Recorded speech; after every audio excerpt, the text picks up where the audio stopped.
They said they were too sick to come. That's what my mom wrote in the group text 3 nights before the wedding. Honey, we both came down with something awful, probably that stomach bug going around. We're heartbroken we can't make it, but flying right now would be impossible. Your dad's been throwing up since Monday. I stared at the screen, heart tight and hollow at the same time. I didn't reply right away. Just stared. Then typed out, "Hope you feel better. Let me know if you need anything." And that was it. My name is Jasmine Miller. I'm 33 years old, a marketing VP at a tech firm in Seattle, and until that night, I still believed my parents might show up when it counted. I'd built most of my life around making things happen without help, first in scholarships, then in career, and eventually in paying off a condo that no one in my family had ever even visited. But this wedding, this one moment was supposed to be different. It wasn't that I thought we were close. We weren't. My dad, Ronald, was the kind of man who brought up his back pain to avoid apologies. My mom, Sandra, specialized in weaponized guilt and vague compliments that always had a barb buried in them. My younger brother, Blake, was the golden child, charming, jobless, somehow always working on a project that required someone else's money. And me, I was the reliable one, the one who made things work, the one who always showed up even when they didn't. Still, even after everything, I had imagined them in the second row. I had picked out a corsage for my mom, a matching tie clip for my dad. I had chosen soft chairs instead of pews because I knew my dad's hip bothered him. I even added a gluten-free dinner option for Blake's imaginary intolerance. I had told myself it didn't matter whether they approved of Nolan, my fiancé, a brilliant and deeply kind ER doctor, but I still wanted them there. Just once, I wanted them to show up without needing something first. The morning of the wedding, I got dressed in a suite filled with soft, light makeup brushes and the low hum of a string quartet warming up below. My best friend Angela buttoned the back of my dress while I stared at myself in the mirror, trying to pretend the empty chairs wouldn't mean anything. Nolan's mother, Claire, had slipped in earlier to drop off a small velvet box containing a blue silk handkerchief and a handwritten note that read, "You're loved more than you know." It made me cry harder than anything my own mother had written in years.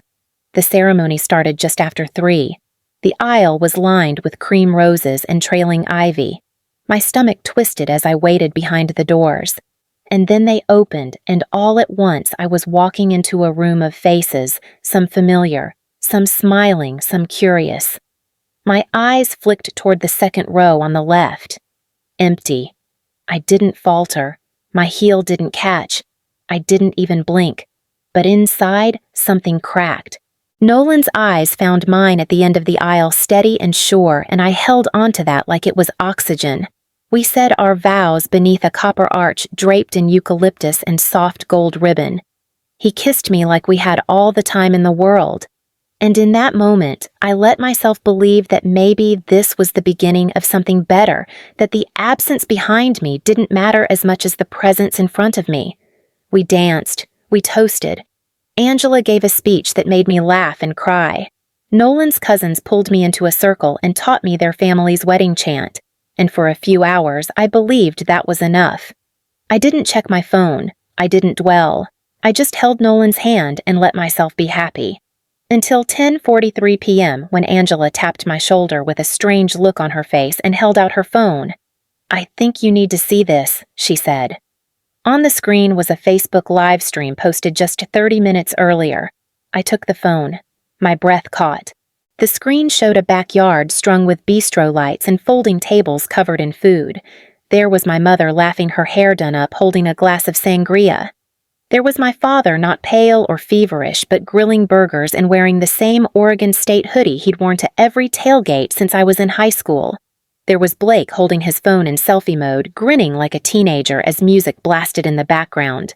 And then I heard it. "Don't tell Jasmine," he laughed. "She thinks we're homesick. Let her believe that." The camera tilted as someone off-screen shouted, "Real family doesn't bail on real fun." And then everyone laughed. My mother, my father, Blake, all of them.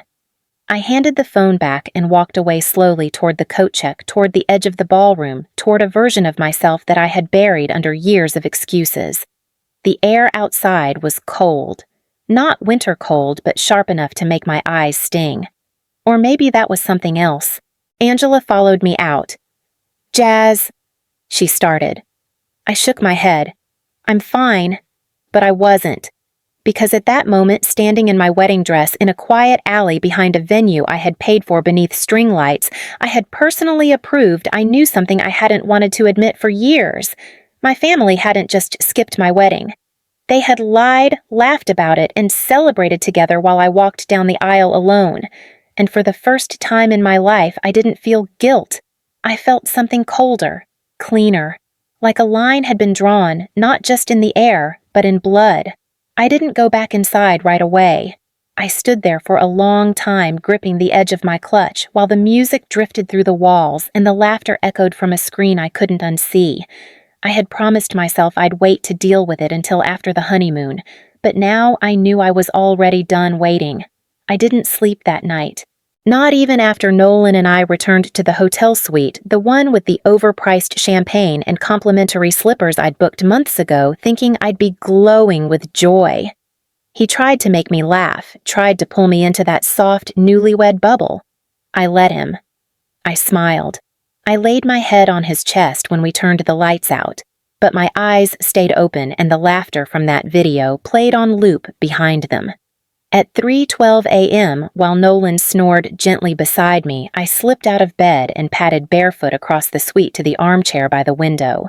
Seattle's skyline was mostly dark except for the blinking red of construction cranes and the orange hum of street lamps. I pulled up the video again, not because I wanted to punish myself, but because something inside me needed confirmation. Maybe it had been a misunderstanding. Maybe I'd imagined the tone. I tapped play. The camera shook slightly. Blake's phone. Someone handed him a skewer stacked with grilled shrimp, and he grinned like the whole world belonged to him. I caught the reflection of my mom in the glass door behind him, waving her arms as she twirled around to music that definitely didn't scream, "recovering from a stomach virus." Then the screen turned, panning toward the fire pit where my dad sat in a camp chair sipping from a whiskey tumbler, his arm thrown casually around the shoulders of our cousin Carly, who had claimed she couldn't afford a flight. "Blake say something to the people," someone off-screen shouted. He winked. "Shh, she thinks we're sick." Let her believe that. Laughter erupted. My mom appeared beside him with a plate of sliders. "We earned one peaceful evening," she said as if I were the storm. Then looking right into the camera, she added, "Honestly, who plans a wedding during allergy season anyway?" More laughter. The camera dipped. Someone turned up the music. I paused the video. My hand was trembling, not from rage exactly, but from recognition. It wasn't a new feeling, just sharper now, no longer buried under plausible excuses. I remembered a school play in 10th grade, how they'd skipped it because the car battery died.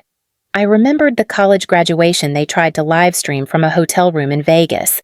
Even my first apartment they hadn't helped me move, saying the stairs would be too much on Dad's knees. But they'd gone on a wine tour that same weekend. I had always told myself it wasn't personal, that they weren't great at showing up for anything, that I was being overly sensitive. But this was different, because this time it wasn't just neglect. It was a deliberate performance. They hadn't just missed my wedding, they had celebrated their absence. Together. Proudly. What stung most wasn't the lie, it was how effortlessly they told it. Like it cost them nothing. I looked down at my wedding dress, still hanging in its garment bag in the corner. Nolan had suggested we have it preserved. I wasn't sure I wanted to. Right now, it felt like an artifact from a moment I hadn't actually lived. The next morning, as sunlight broke through the clouds, I sat across from Nolan at breakfast. He reached for my hand. "I'm sorry," he said. "I know yesterday wasn't what you pictured." I nodded. I wanted to say something. I just didn't know what. I was still sorting through the quiet embarrassment of having walked down the aisle alone. My co-workers had been there. Nolan's entire family had been there. They all saw the empty row. Everyone had assumed it meant tragedy. Illness, crisis, and I'd nodded along, smiling tightly, letting them believe whatever gave them comfort. But the truth felt more humiliating. I had been lied to, not quietly, not for my protection, but with full casual cruelty, and all of it was public now. That video wasn't private. It had comments, likes, little emoji reactions from distant cousins and high school acquaintances. One said, "You guys look amazing. Congrats to Blake and the crew." Another, "This is what real family looks like." I wanted to scream, but instead I just scrolled. Nolan watched me. "You don't have to pretend you're okay. I'm not pretending," I said. "I'm processing." And I was. But it wasn't grief. Not yet. It was something deeper, something hollow and dangerous. The kind of hurt that comes when the scales fall off your eyes and you realize the story you've been telling yourself about your own family doesn't hold up anymore. That afternoon after we got home, I made tea and sat on the couch in sweats. Nolan unpacked. He gave me space. He always did. I scrolled through Blake's profile again, watching his party clips on loop reels of grilled food, dancing hugs, and clinking glasses. My mom in a new red blouse I'd never seen. My dad spinning a yard game paddle like a DJ. At one point, Blake said, "Glad we kept this one small." No drama. No drama. I guess I was the drama. I took a slow sip of tea, the kind with too much lemon that stings a little on the way down. And somewhere between that sip and the next breath, I stopped making excuses. They hadn't been too sick. They hadn't forgotten. They hadn't misunderstood. They had chosen not to come. And that was the beginning of the end. It's strange how fast your mind rewinds once a pattern clicks into place. One minute you're watching your mother twirl through someone else's party with a wine glass in hand, and the next you're back in college holding a second part-time job because your dad said the loan check got delayed again. I remember the first time I sent them money. I was 22, barely 3 weeks into my first real job. It wasn't even a full paycheck yet, just enough to cover my rent and maybe buy groceries that didn't come in cans. But Mom had called me sobbing. Said Dad had made a bad investment, that rent was overdue, and they were afraid of being evicted. "Just $1, $200, Jazz," she said. "Just for now. We'll pay you back soon, promise." I wired it that same afternoon. They never paid it back. That moment should have been a one-time thing, a glitch, a family emergency in the true sense, but instead it became a blueprint. The next month, Dad's car broke down and he needed help covering repairs. Then Blake had a dental emergency.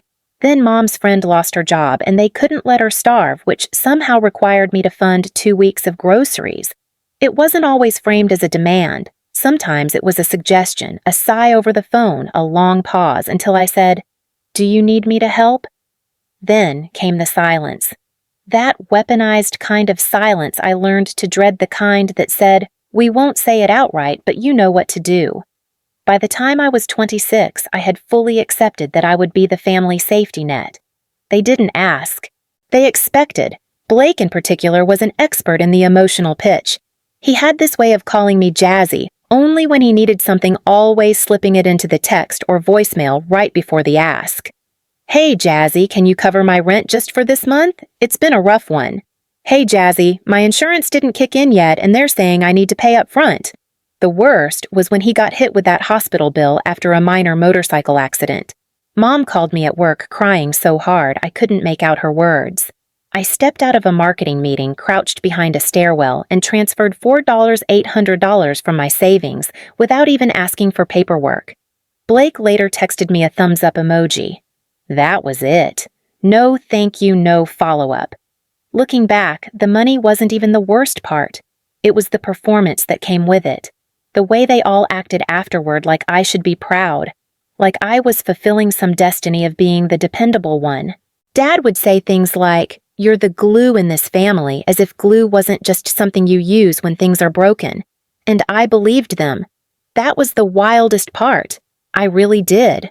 I wore the responsibility like a badge, quietly noble, quietly drained. The year I turned 30, I tried to take a solo vacation to Spain. I'd never been to Europe, had dreamt about it since college. I booked everything months in advance. 2 weeks before departure, Mom called me in a panic. She said Blake's girlfriend had lost her job and their lease was ending. He needed a place to stay or money to stay where he was. I remember staring at my packed suitcase, at the plane ticket printed out on my desk. I canceled the trip. Sent him $200. He broke up with the girl a week later. They didn't even mention the canceled trip. Now, sitting in my apartment days after the wedding, I could see the wedding for what it really was, not an isolated slight, but a symptom of the same old script. They didn't come because they didn't have to. Because they knew I'd still hold my tongue, still send the holiday gifts, still carry the emotional load. They didn't come because I was never the daughter they had to win over. I was the one they used. The golden child was Blake. It always had been. He didn't need a stable job or a college degree. He just needed to show up with a smile and a sob story. When I landed a promotion, they told me not to brag. When he got a seasonal gig at a brewery, they threw him a congratulatory dinner. I tried to bring it up once gently during Thanksgiving. I said, "Sometimes I feel like you treat Blake differently." Dad's face went cold. "Are you seriously trying to turn this into a scorecard? That's not how family works." Mom added, "You've always been so sensitive. That was the last time I brought it up." And now I could finally admit the truth. It had always been this way. The wedding didn't change anything, it just exposed it. The way they skipped it, lied about it, then toasted each other in my absence wasn't a surprise. It was just the first time they didn't bother to pretend. And maybe that was the most honest thing they'd ever done. We were supposed to be in Santa Fe. That was the plan, 5 days at a secluded adobe inn tucked into the high desert with outdoor hot tubs, no cell service, and warm evenings spent watching the sun dip behind the mesas. I'd booked it 6 months in advance after scrolling through reviews that promised quiet magic and peace you can feel in your bones. It was meant to be the pause. A small act of celebration before everything resumed, but 2 days after the wedding, I emailed the front desk and canceled. I blamed unforeseen work responsibilities, told Nolan it was just bad timing with a product launch, and promised we'd reschedule soon. He didn't push. That was the thing about Nolan. He had a kind of steadiness I hadn't yet learned to mirror. He asked once, then let me decide the pace. I told myself I was grateful for that. Told myself I needed space to decompress. But the truth was, I didn't want peace. Not yet. I wanted answers. The morning I should have been sipping coffee under the shadow of red cliffs, I sat cross-legged on the living room rug with my laptop open and a yellow legal pad beside me.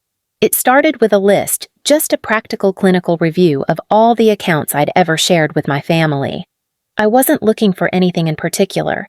It was more like a restless itch, a need to confirm the doors were locked. There was the old joint account I'd opened for Mom back when I was 24, and she claimed she couldn't keep up with utility payments on her own. I remembered closing it when I moved to Seattle, or at least I thought I had. I searched the name of the credit union, entered my old login, reset the password. When I got in, the screen blinked and pulled up a statement dated just 6 days ago. The account was still active. I stared. It had a balance of $18.34, but that wasn't what made my stomach drop. It was the recent activity small recurring deposit, $75 here, $50 there, each marked cash deposit in branch. And the account holder name hadn't changed. Jasmine M. Miller. My name. Alone. Which meant they were still using it. Still depositing funds into an account they weren't supposed to have access to. Still letting my name be the front for something I no longer controlled. I clicked through older statements. One withdrawal was for a family phone plan, another for groceries, Safeway Portland, and another line item Blake Miller, payment Zelle transfer. It wasn't just that the account was open, it was that it had become a shadow wallet, a quiet place they could funnel activity under my name, using the system I'd once offered in good faith. I closed the laptop and just sat there for a while, palms flat against the carpet. It was the kind of stillness that doesn't calm you, the kind that amplifies. Nolan came in at one point with his gym bag slung over one shoulder. "You okay?" he asked. I nodded. "Yeah, just going through some old stuff. Want to clean up a few things?" He leaned down, kissed the top of my head, and left without asking more. That was the hard part. He didn't know what he didn't know. I hadn't told him about the history, about how many times I'd wired money, how often I'd skipped things to cover for someone else's bad planning. I think I always hoped that by keeping it separate, it wouldn't stain this new life, but it had already leaked in.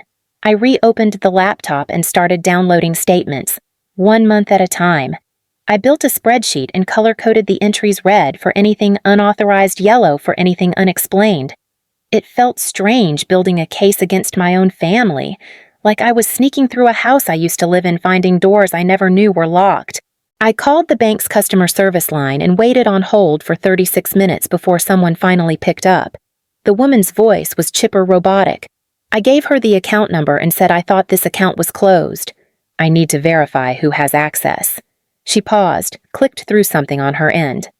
It looks like the account was set to active by an in-branch rep in January of last year. Signature matched the original owner, Jasmine Miller. That's me, I said, but I haven't set foot in Oregon since Thanksgiving the year before.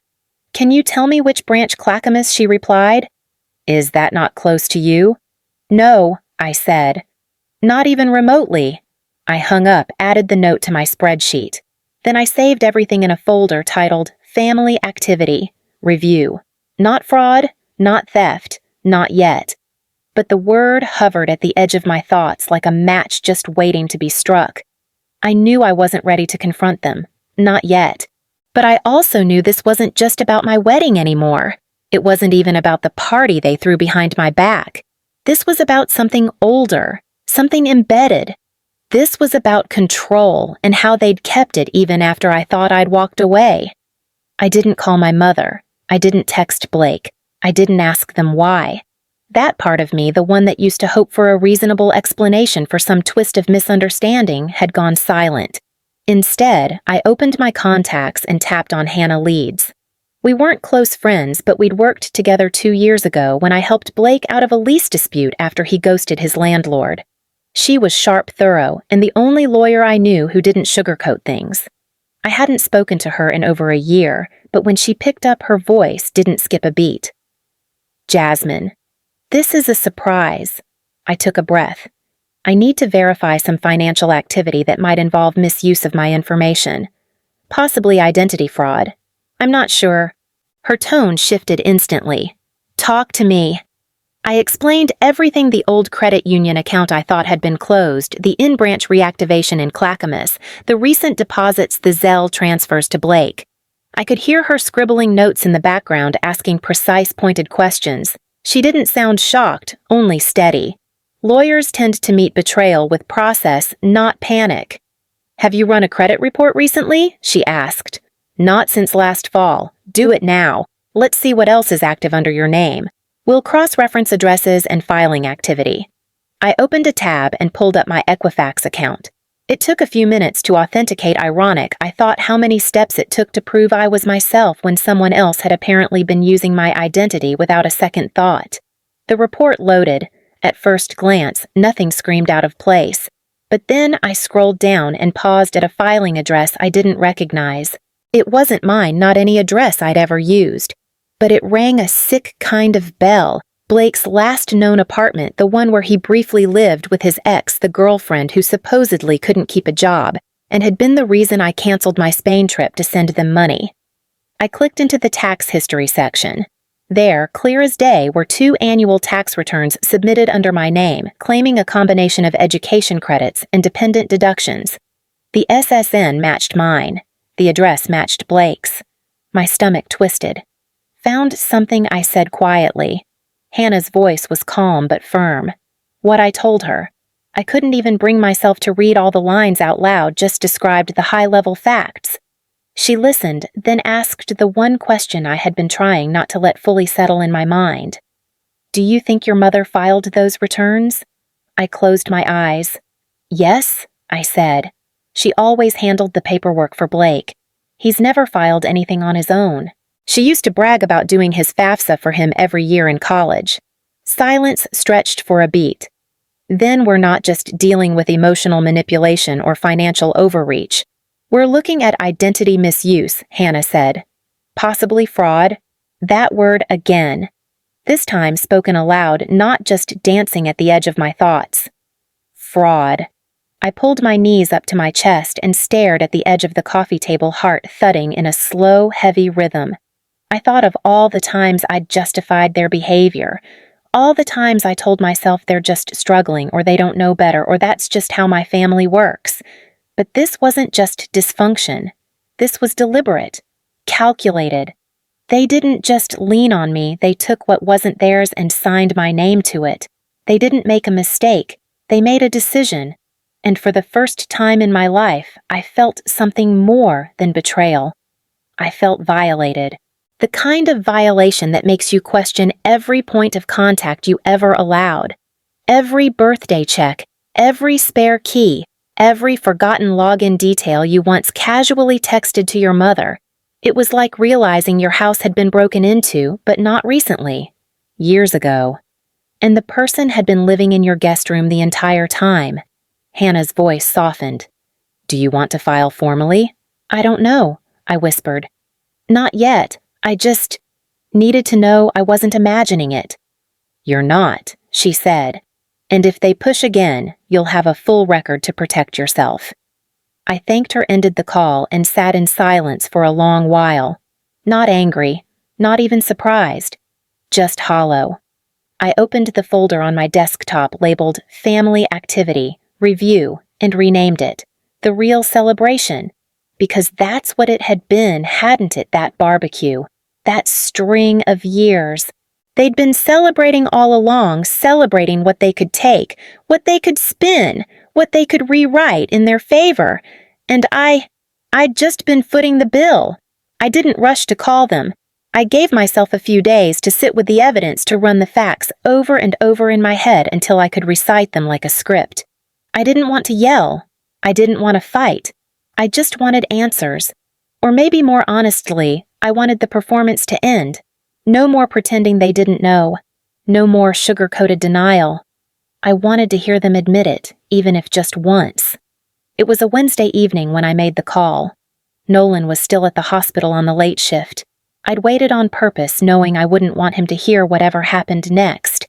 I sat at the kitchen counter, wine glass full but untouched fingers drumming softly against the granite as I pulled up Mom's number and pressed dial.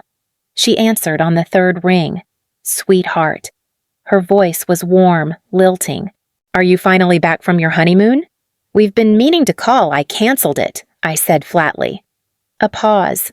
Oh, well, that's a shame. Everything okay? I ignored the question.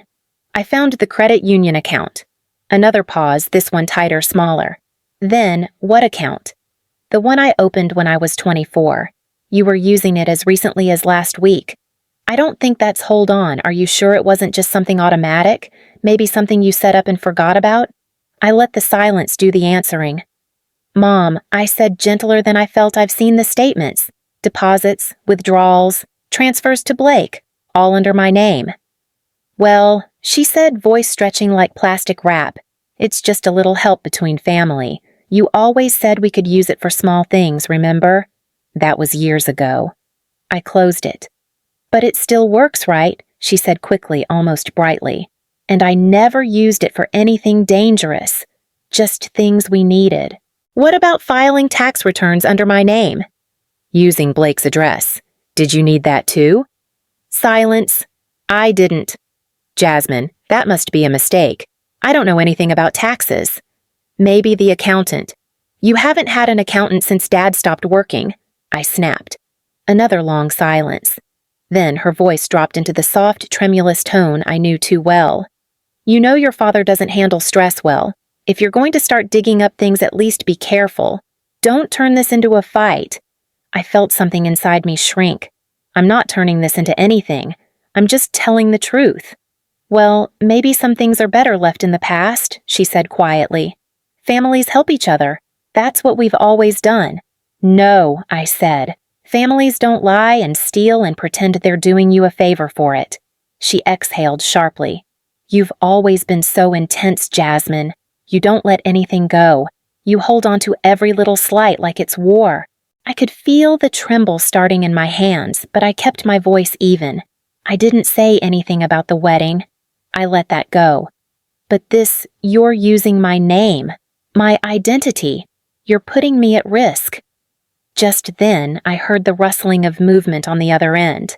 A new voice cut in deeper, rougher. Are you kidding me, Dad? I braced myself. You call up here to accuse your mother like she's some criminal after everything we've done for you. His voice was rising barrel-chested and loud enough to feel like a punch through the phone. I'm not accusing. I'm stating facts. Oh, now you're the police.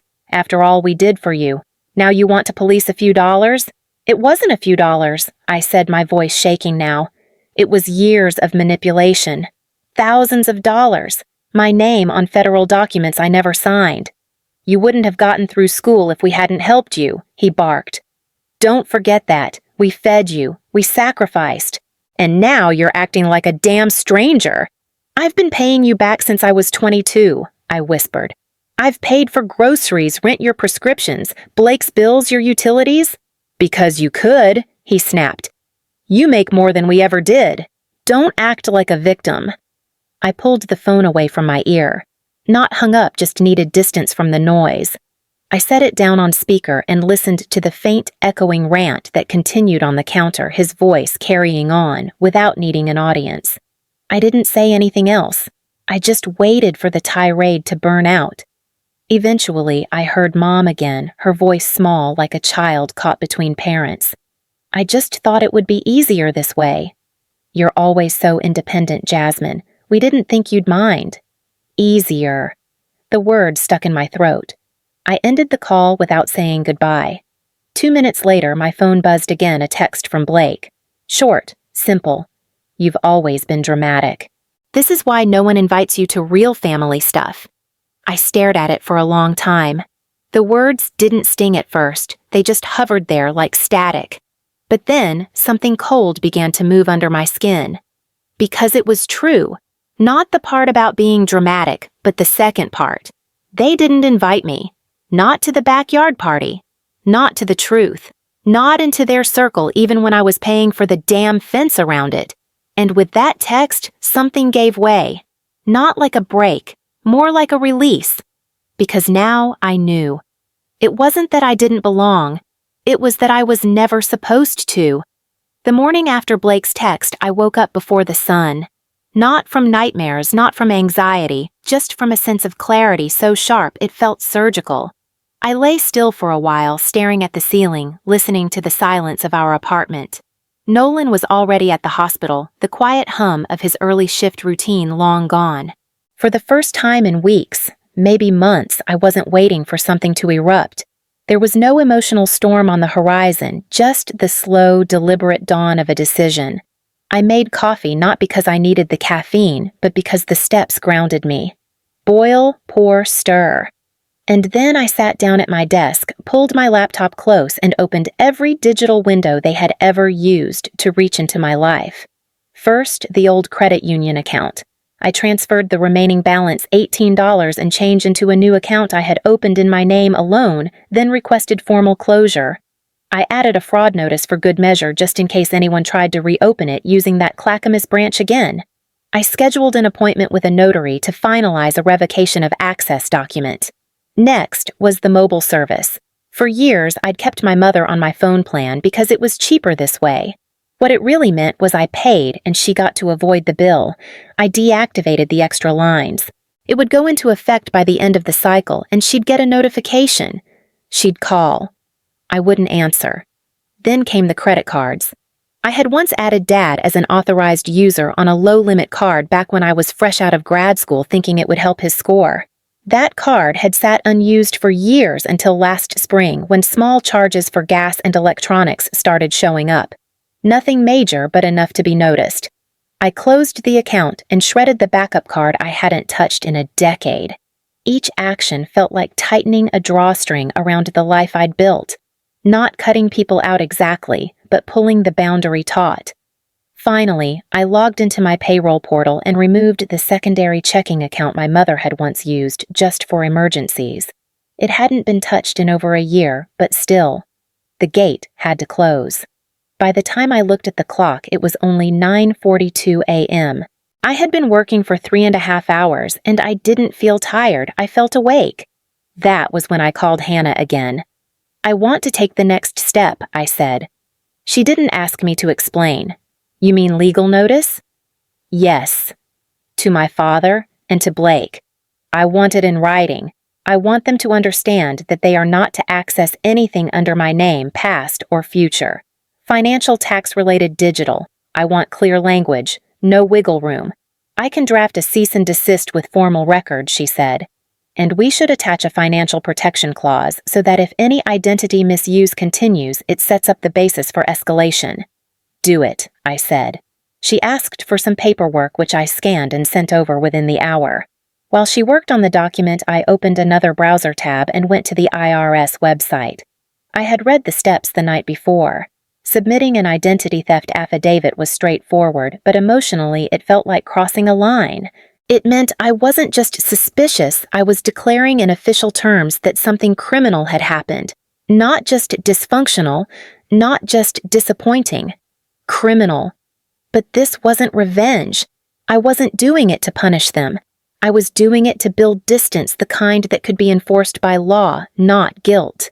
The kind they couldn't dismantle with one sad voicemail or some half apology buried inside a Facebook birthday post. I submitted the form and saved the confirmation to my desktop. Later that afternoon, Hannah sent me a draft of the letter. It was concise, sterile, legally bulletproof. It outlined the unauthorized use of my accounts, the misuse of my social security number, and stated clearly that any further unauthorized access would be reported as criminal fraud. I read it 3 times. Approved it. She mailed physical copies with delivery tracking and emailed digital versions as backup. She asked if I wanted to include a message, something softer, more personal. No, I said. Let the silence say what it needs to. That night, I cooked dinner, nothing fancy, just pasta with roasted vegetables and garlic. I ate alone, watched the sun slip behind the skyline, and for the first time in years, I didn't feel like I owed anyone anything. Not my explanations, not my money, not even my forgiveness. This wasn't payback. This was protection. And it started with a single simple boundary. Drawn cleanly, held firmly. Not because I was angry, but because I was finally done. It started subtly like a trickle before a flood. A text from Mrs. Dorman, my high school math teacher turned family friend. Hey, sweetheart, I hope you're okay. I saw something online. Just wanted to say I'm praying for your heart. Family's hard sometimes. Then came the email from my mom's old coworker, a woman I hadn't spoken to in 5 years. Jasmine, I don't know what's happening between you and your folks, but life's short. Hope you don't regret anything down the line. I stared at my screen, confused at first. I hadn't posted anything. I hadn't said a word publicly. My world, as far as I knew, had gone quiet. But then I opened Facebook. It wasn't a dramatic post. No names, no accusations. Just a soft-pedaled guilt trip dressed up as a lament. My mother had written, "When your child forgets where they come from. It's a different kind of heartbreak." Beneath it, dozens of comments bloomed like fungus. Oh, honey, sending hugs. Kids these days don't know sacrifice. You were such a devoted mom. I'm so sorry. Stay strong. One day she'll remember who raised her. One woman even tagged me subtly. Hope she sees this and realizes what she's lost. I didn't reply.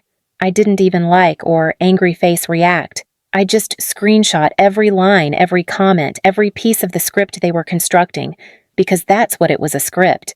In their version of the story, I was no longer the daughter who'd paid the electric bill in December, or who drove through snow to deliver Blake's antibiotics because he refused to go to urgent care. I wasn't the one who gave up bonuses, vacations, mental space. I wasn't the backbone. I was the villain, the cold, ungrateful child who forgot where she came from. It amazed me how quickly they pivoted from using me to vilifying me. One moment I was a lifeline, the next I was a traitor. The difference, I'd said no. I closed the app and sat very still. It was one thing to feel the weight of estrangement in private, to absorb the pain of silence and disconnection. It was another to be dragged passively and vaguely in front of a hometown audience who didn't know the full picture and likely didn't care. I didn't owe them my story, but that didn't mean it didn't sting. That evening, Nolan came home to find me organizing digital folders, evidence logs, notes from Hannah, screenshots labeled by date. He stood in the doorway for a long moment before sitting beside me. "They're playing victim," he said, scrolling gently through the open window on my laptop. Of course they are, I said. They don't know how to exist unless someone else is the problem. His voice was calm. You thinking about responding? I shook my head. No, not yet. Maybe not ever. Let them have their performance. I'm not stepping on that stage. He nodded, then reached for my hand. His presence was solid like gravity, but even with him beside me, I felt the old ache, the one I hadn't named yet. It wasn't just betrayal. It was the grief of being misunderstood by people who never bothered to understand you in the first place. Later that night, another message came in, this time from the mother of a girl I grew up with in youth group. I saw your mom at the grocery store. She looked tired. Said you don't call anymore. It broke my heart. You were always such a good kid.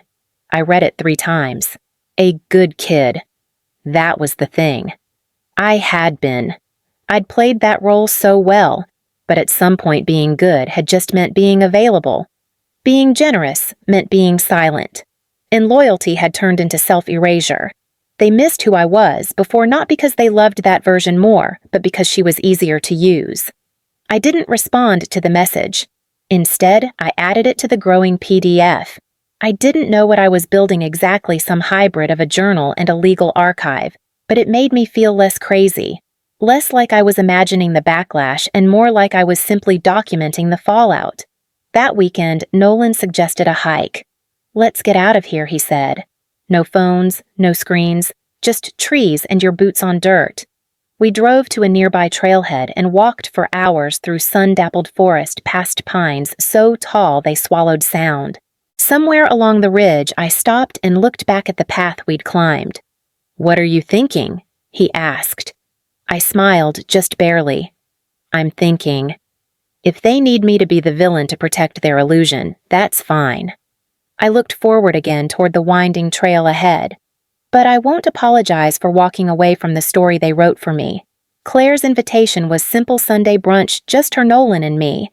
No drama, no extra chairs. 3 weeks had passed since the wedding, since I walked down the aisle alone, since the barbecue, since the text from Blake that cracked me open. I'd filed the IRS fraud affidavit, shut off the accounts, and tried to wear silence like peace.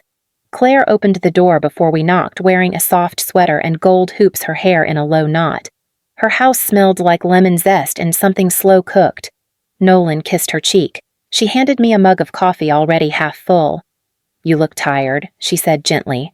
New marriage or new war? A little of both, I answered with a smile that didn't quite reach. We sat at the oak table, sun-warming the kitchen tile. For a while, we just ate. Nolan told a story about a patient who swallowed a Lego. Claire laughed and I laughed too until the moment stretched quiet. Claire refilled my mug and sat across from me, stirring her tea with slow, deliberate circles. My sister used to say the best families are the ones where love isn't earned. It's just given. I held the cup tighter. She went on calm and steady. Some people parent through guilt, others through love. But love doesn't cost this much, Jasmine. It doesn't make you bankrupt yourself to feel seen. I stared at the steam. It's not even the money. It's what it meant. I was useful. Not loved, just functional. Claire reached across the table and placed her hand over mine. Then, I hope this next chapter of your life makes space for being seen. The tears came without warning. Quiet, not dramatic. I looked down, but she didn't pull her hand back, just rubbed her thumb across my knuckles and waited. Nolan moved his chair closer silently. I wiped my cheeks. I thought I already grieved at the family I didn't get. But sitting here with you, it feels like I'm mourning something I never even had. Claire nodded. That's the hardest grief. Not losing something but realizing it was never offered at all. She didn't scold, didn't sigh, didn't make it about herself. Just handed me another slice of sourdough and asked if I wanted more jam. When brunch was over and Nolan loaded the dishwasher, Claire walked me to the door.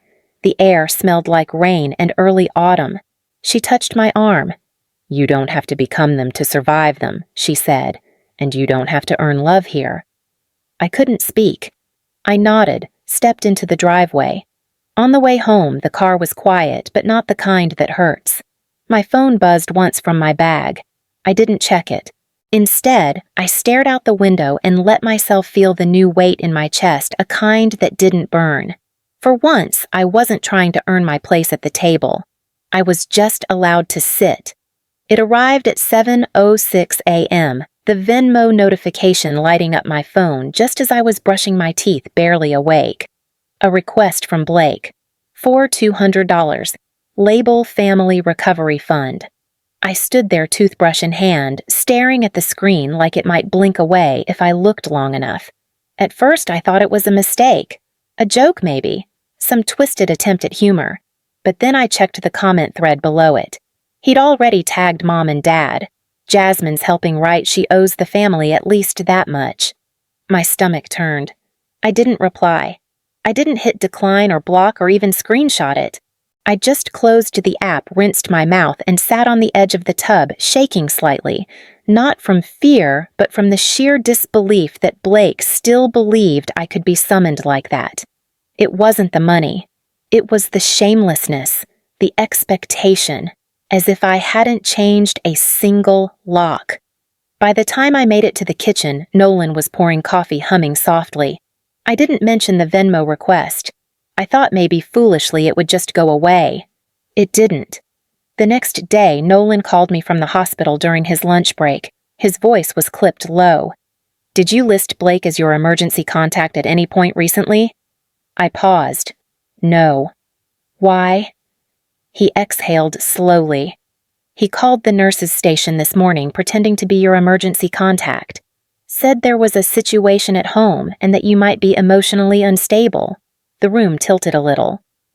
What he asked to speak to someone in psych. Claimed you were a danger to yourself after cutting off the family and wanted a wellness check. Thankfully, the charge nurse flagged it and called me instead. I gripped the edge of the counter. He tried to get a psych evaluation opened on me. "He's playing dirty now," Nolan said. "This isn't just about money anymore. This is psychological warfare." My hands trembled, but not with fear. This was something deeper. A current of humiliation, rage, and disbelief. He used my name. On a medical call. He did. And I've already filed a formal report with HR and security. But Jasmine, he's escalating. You need to know that. I nodded even though he couldn't see me. "He doesn't know where we live now," I whispered. "No. But he doesn't need to show up to your door to cause damage." I hung up and sat at the kitchen table for a long time. The sun streamed in through the blinds, but it didn't feel warm. It felt like exposure. This wasn't a disagreement. This wasn't a family falling out. This was a campaign. I opened my laptop and forwarded the Venmo request to Hannah, along with a typed description of Blake's call to the hospital. Subject escalation, need to discuss next legal step. Then, without hesitating, I opened Venmo, found Blake's profile, and blocked him. I deleted my account after that. I would rather go back to writing checks than leave another window open. I scrolled through my contact list, deleting names one by one, mutual friends' neighbors from back home, Blake's ex-girlfriend who still liked my posts. Anyone who could pass messages or be used as a conduit.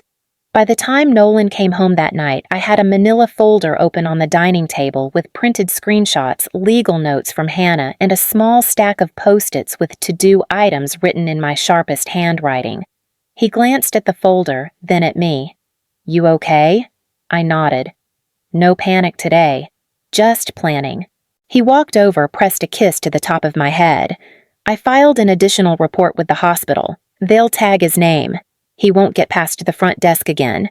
"Good," I said. That night, I lay in bed, thinking about the phrase Family Recovery Fund. Recovery from what? From losing access to my paycheck. From losing their emotional scapegoat. From realizing that I wouldn't keep showing up for a part I never auditioned for. I stared at the ceiling in the dark, one hand on my stomach like I was trying to settle something inside me. They hadn't lost me because I changed. They lost me because I finally realized I didn't have to keep being the quiet good daughter who bailed them out and swallowed the cost. And Blake, he wasn't trying to fix anything. He was trying to control the narrative. But I had already stepped out of their story. And they were the ones now scrambling for a rewrite. I didn't do it all at once. Cutting them out wasn't a single cinematic moment. It was a series of small, deliberate clicks, steps, closures. It started with my phone. Every contact tied to my parents or Blake, even the fringe ones, the cousins who never reached out unless someone died or got married, the neighbor who always asked how your mama's doing, gone. Numbers blocked. Emails rerouted to a filtered folder I'd never check. My passwords changed. A new mailing address linked only to my work P.O. box, not my home. No breadcrumbs, no way back. Christmas cards canceled. I took myself off the shared Amazon holiday registry Mom had kept since 2011. The family Dropbox with scanned childhood photos left it deleted my access. I made peace with never seeing those images again. It felt like tossing out relics from a house that had burned down long ago. I told Nolan after it was done. It's not a statement, I said, it's maintenance. He didn't ask for details, just nodded and reached across the couch, wrapping my hand in his. You okay? I was quiet for a long time. I think I'm okay. We had our first quiet Thanksgiving that year, just us and 2 friends from Nolan's residency with potluck dishes and no table drama. No someone storming out. No comments about my weight or career or how Blake just needed time to figure things out. We played cards. We laughed. No one cried in the bathroom. I didn't check my phone once.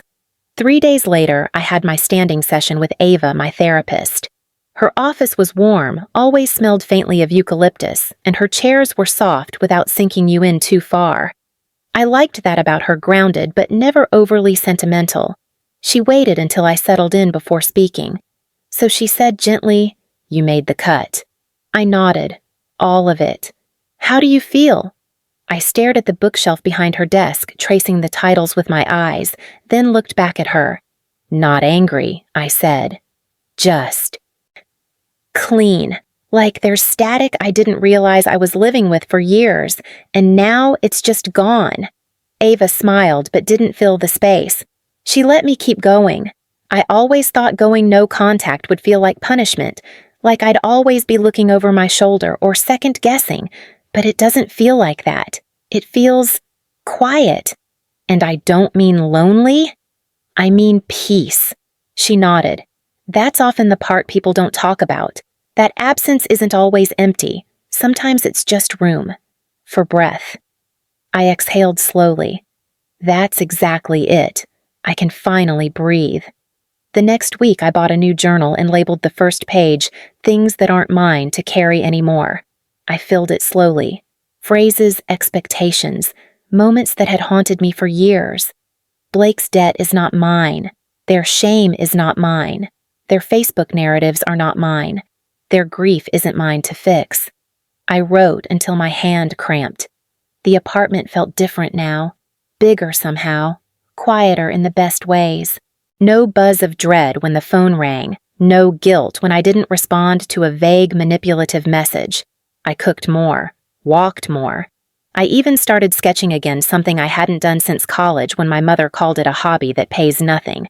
The cut wasn't about cruelty. It was about clarity. And for the first time in my life, I could see exactly where I ended and they began. And I had no intention of going back. Thanksgiving arrived like a heavy gray sky, quiet, weighty, and without promise. Nolan was working a double shift at the hospital, so one of the residents with kids could be home. I told him it was fine, and I meant it. I woke late, made coffee in the mug Nolan gave me last year, the one that said, "Let it simmer," and watched the wind thread through the trees. No texts. No happy Thanksgiving from Mom. No Blake memes. No last-minute group chats or blurry photos. Just silence. I cooked anyway, not from cheer, but from habit. Rituals ground me. A small turkey breast garlic green beans stuffing Claire taught me to make without canned soup. The house smelled warm and full. I played Miles Davis on vinyl, the trumpet settling into the corners like it belonged there. At 3, I sat down at the little round table. 1 plate, 1 glass of wine. No grace, but I paused. Thought about Thanksgivings past Mom barking orders, Blake arriving late, and loud political arguments and tears over old photos. I always cleaned up, smiled too much, kept the tension from spilling over. I was insulation. Now it was quiet, not lonely, just still. A different ache, cleaner than betrayal. I missed the idea of family more than the people themselves. Halfway through the meal, my phone buzzed. I froze. It was Claire, a photo of her and Nolan at the hospital. He held up a tray with sad pumpkin pie grinning. She wrote, "Not your rosemary roast, but we're surviving. Sending love, Jazz." I smiled. For real. After dinner, I boxed up leftovers and saved a slice for Nolan. I opened my laptop and scrolled through old recipes, ones I used to print for Mom, hoping she'd want to try something new. She never did. Said, "We don't need fancy." Now I knew she wasn't talking about food. She meant feelings, no depth, no boundaries, no truth. But I needed all of it. Later, I stepped onto the balcony. The neighborhood was still chimneys breathing into the night. I held my mug close, let the silence settle in. This is what it feels like when the performance ends. No forced laughs, no hovering fear of a ruined moment. Just sage in the air and peace that wasn't artificial. Back inside, I opened the notebook Ava had me keep and wrote beneath last week's entry, "Silence can hurt, but it hurts less than false warmth." Then I underlined it. Twice. It started by accident one cold Saturday morning at the Lincoln Heights Community Center.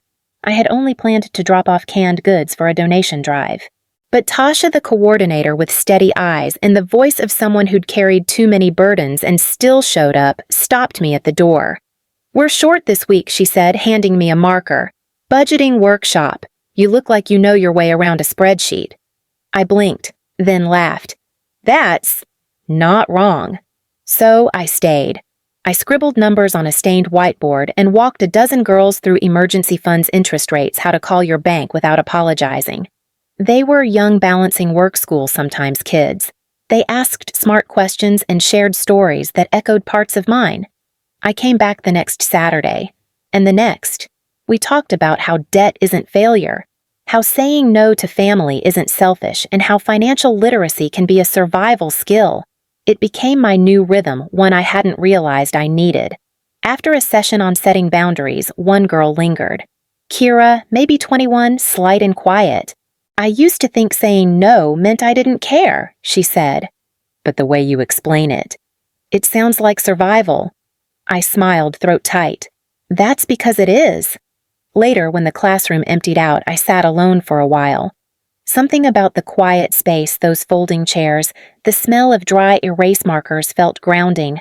I thought of all the overdraft fees I'd paid for Blake, the favors I couldn't afford, the years I mistook guilt for love. Now I was turning that into something useful. At the end of the month, Tasha handed me a card signed by the girls. "Thank you for making money feel less like a threat." I held it longer than I meant to, fingers brushing over the ink. One Friday, Nolan stopped by after work.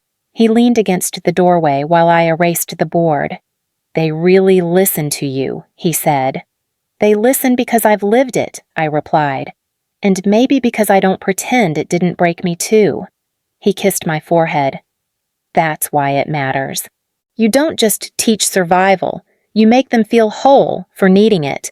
As we walked out into the fading light, I looked back once at the center, its cracked floors, humming vending machine, flickering exit sign. It wasn't a church, but it felt sacred. This wasn't the silence of holidays or the cut of separation. It was something slower, softer, a beginning stitched from the broken.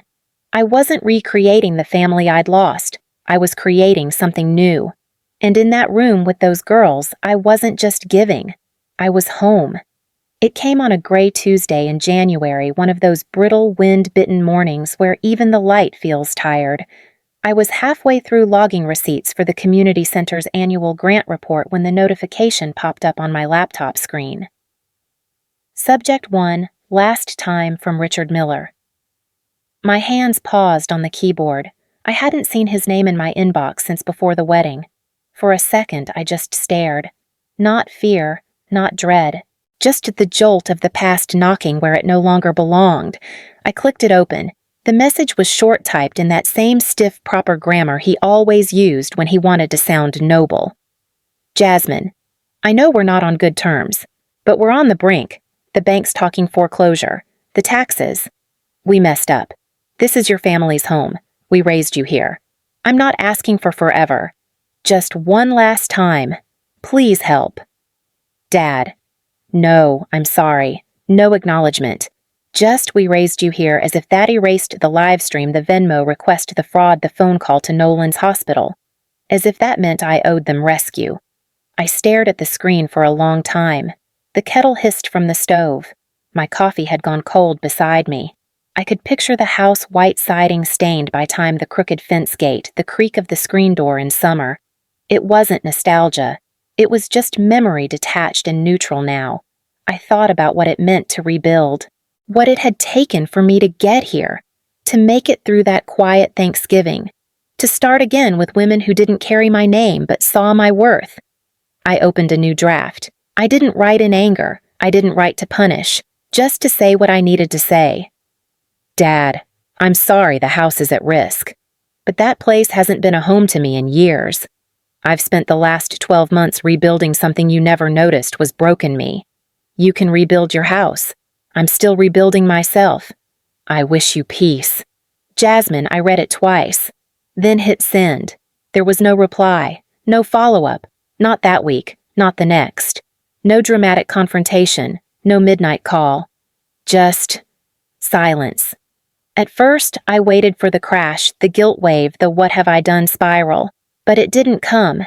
Instead, I felt a stillness settle around me. Not closure. I didn't believe in that anymore. But clarity. A boundary drawn so finally, so firmly that even I couldn't mistake it for anything but freedom. That weekend, I sat with Ava again. The eucalyptus diffuser hummed quietly beside us.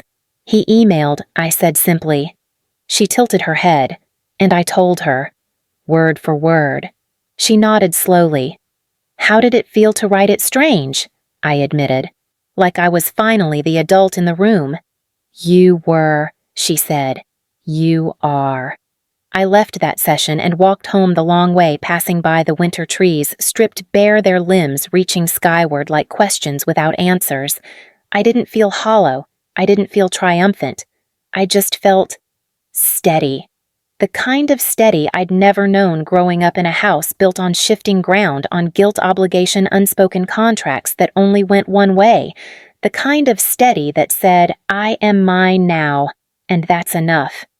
Dinner had long since ended, but Jasmine lingered at the table with Claire and Nolan, half listening as they debated whether decaf actually made a difference after 6 p.m.